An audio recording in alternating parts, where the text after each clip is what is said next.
சரக்கு உள்ள இருக்கு. ஆமா, நீங்க ஆரம்பிங்க. அந்த வந்துடுறேன். வணக்கம். என்னதான் வருஷம் நமக்கு வயசு ஏறிட்டே போனாலும் தீபாவளி அன்னைக்கு எனக்கு வயசு 10 தான். இந்த தீபாவளின்னு உடனே நம்ம எல்லாருக்கும் என்ன ஞாபகம் வரும்? காலையில எண்ணெய் வச்சு குளிக்கணும், பல்லு வழக்கலைனாலும் இட்லி சாப்பிடணும், ட்ரெஸ் வாங்கணும், பக்கத்துல பொண்ணுகிட்ட நம்பர் வாங்கணும். இதெல்லாம் வாங்கணும்னா முதல்ல லோன் வாங்கணும், அட்லீஸ்ட் போனஸாவது வாங்கணும். இதெல்லாம் வாங்கி நம்ம ஃபர்ஸ்ட் என்ன வாங்குவோம்? அப்பா வெடி. வெடி கிடையாது, வெடியெல்லாம் கடைசி. ஃபர்ஸ்ட் நம்ம ட்ரெஸ் வாங்குவோம். இந்த துணிய ஒரு அபிமானமான கடையில தானே எடுப்போம். அப்பா வெடி. டேய், ஃபர்ஸ்ட் ட்ரெஸ், அதுக்கப்புறம் தான் வெடி. நம்ம அபிமானமான கடை எது? உங்கள் போன். நானே சொன்னேன்ல வெடின்னு.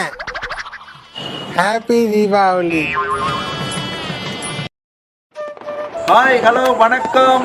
Wish you happy Deepavali. Wish you happy Deepavali.